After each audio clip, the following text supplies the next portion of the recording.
O endividamento das famílias brasileiras está no centro do debate econômico e também político. Economistas apontam que a situação fiscal do Brasil mantém juros elevados, o que acaba anulando efeitos de programas como, por exemplo, o Desenrola. Além disso, a falta de educação financeira e de informações claras sobre o crédito levam milhões de brasileiros a uma verdadeira bola de neve nos empréstimos, o que é difícil de interromper.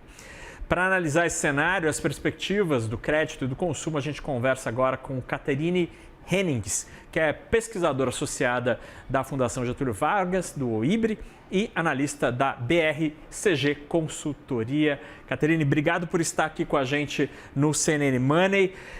Quero te ouvir sobre este cenário do endividamento. De fato, é algo que preocupa? Qual foi a virada de chave para este cenário hoje, para esse indicador hoje, gerar tanta preocupação e repercussão? Boa tarde. Boa tarde, já que estamos no 12:02. Boa tarde, Fernando.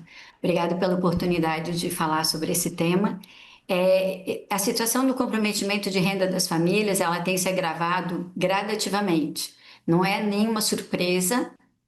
Quem acompanha crédito, as estatísticas do Banco Central, que são publicadas mensalmente, já estava vendo esse agravamento, mas agora está chegando muito perto do 30% da renda disponível das famílias, né, da renda mensal disponível das famílias.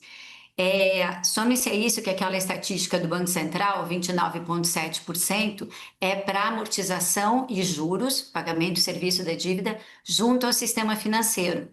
Além dessas dívidas, que é uma dívida, não é uma inadimplência, né? São comprometimentos. As famílias ainda têm comprometimentos com outros pagamentos. Luz, água, telefonia, varejo, serviços. Então, as pessoas têm diversas despesas. E a BET, que você chamou atenção agora, né? A BET, ela entra como uma linha no orçamento das famílias. Pelo menos deveria entrar quando as famílias anotam as suas receitas e as suas despesas. Se a BET, o jogo, consome uma parte do rendimento, fica mais difícil de atender a todas as outras caixinhas que têm que ser feitas, né? Essa estatística do Banco Central é independente de BET. E o número já chamou atenção por si só. Só que aí ele é compatível, ele conversa com os números do Serasa, que são de inadimplência, aquele quase 50% das famílias brasileiras estão, dos ocupados, né, tem dívidas inadimplentes. Há uma diferença entre dívida e inadimplência.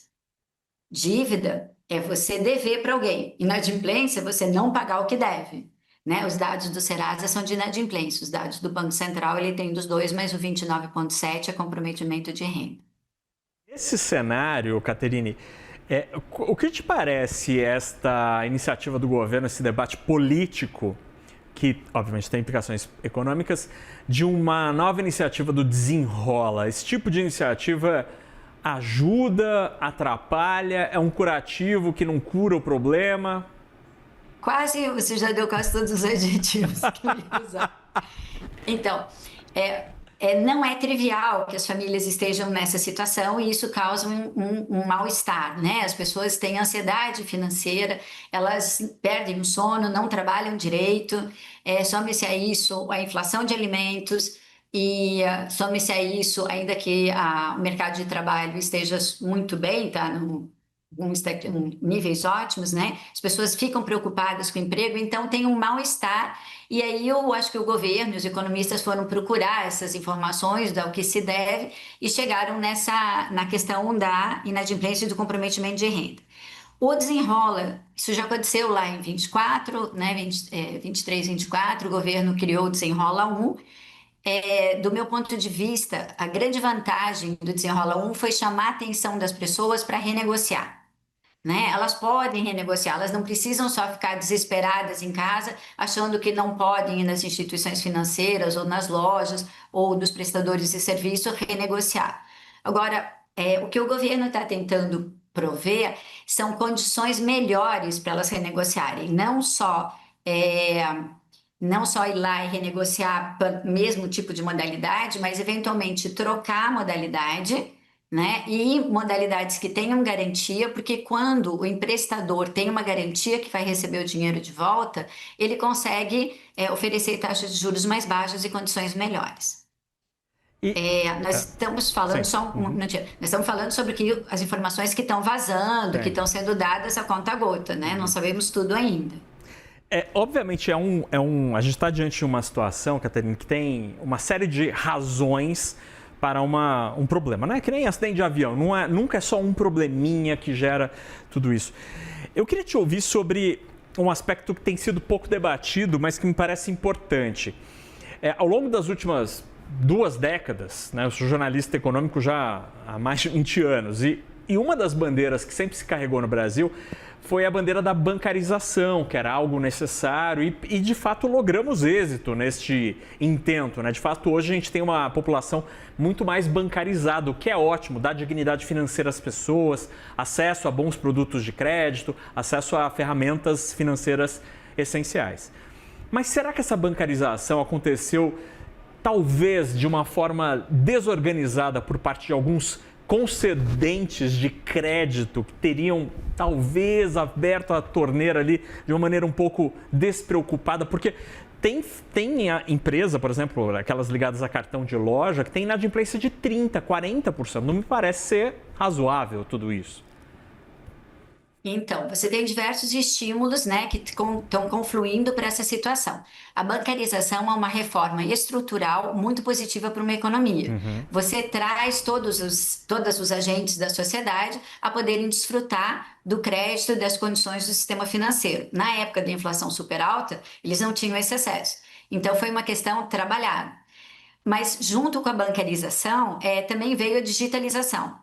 E a alternativa de você pagar com cartões, de você não precisar mais ir na agência, falar com o gerente e tal. Então, você teve um processo razoavelmente rápido de acesso ao sistema financeiro, de oferta a modalidades de crédito, sem que necessariamente as pessoas que têm esse acesso saibam exatamente o que elas estão fazendo. Então, o que se observa, embora não se tenha estatísticas, mas você tem essa percepção, as pessoas não conhecem as diferenças entre modalidades de crédito, que inclusive você já tocou, né? Cartão de crédito é um crédito para o mês seguinte, né? Loja, você está comprando agora, está levando o produto, mas você tem esse compromisso, tem que anotar que vai reduzir da sua renda no próximo mês. O crédito consignado, que está aumentando muito para as pessoas, para os trabalhadores do setor privado agora, ele reduz a sua renda já que você recebe. Se você compromete 20% da sua renda, você já recebe 80% do que você estava acostumado a receber. Então, tem uma questão das pessoas se acostumarem. Diversas empresas entraram nesse mercado para oferecer crédito, e aí elas tinham incentivo a fazer lucro, né? E a sobreviver, então elas saíram dando crédito. É um processo de aprendizado um pouco doloroso, mas é um processo de aprendizado, né? Os reguladores já estão, principalmente o Banco Central e junto com o Ministério da Fazenda, os outros agentes envolvidos, estão tratando de diversas medidas que não criem obstáculo para desenvolvimento estrutural, que é a bancarização e o acesso, mas que comecem a ordenar, né? Então, nesse sentido, eu lembro que o Banco Central e os bancos trabalharam por extrato do cartão de crédito, vir em negrito e números grandes a fatura total, ao invés de só o mínimo. Porque as pessoas olhavam o mínimo e pagavam o mínimo, né? Ou então, criar uma diretoria estatutária para cuidar desse assunto. Mas tudo isso leva tempo, até porque eles conseguem acessar os interessados, mas não quem nem sabe disso, né?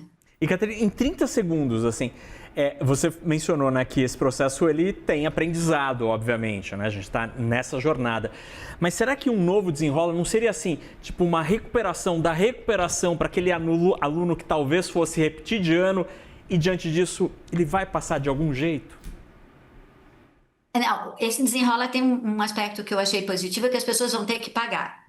Se elas usarem o FGTS é para quitar alguma dívida, né?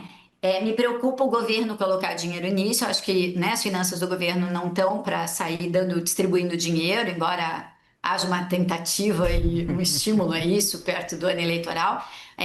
O governo não tem muito espaço, os bancos vão tentar recuperar alguma coisa, tá? Agora, não podemos entrar num vício que é uma sinalização errada de desenrola 1, 2, 3, 4, porque senão todo mundo aprende, não paga e fica esperando o próximo desenrola. Então, tem que ser um programa em que as pessoas paguem o que elas devem e aprendam a lição que é gerenciar o seu orçamento. Muito bem, a gente teve essa ótima conversa com Caterine Henings, que é pesquisadora associada do FGV IBRE e analista da BRCG Consultoria. Caterine, a gente volta a conversar porque é um assunto interessantíssimo e super importante para a educação financeira dos brasileiros e das brasileiras, que a gente lutou tanto para a bancarização e que ela seja, de fato, boa para todo mundo. Obrigado, Caterine. Bom finzinho. Obrigada, de Super Fernando. Quarta. Tchau, tchau. Obrigada, Fernando. Tchau, tchau. Acompanhar a taxa de juros agora. Exato. Agora vamos ver a quanto vai ser esse crédito que está sendo dado. Tchau, tchau.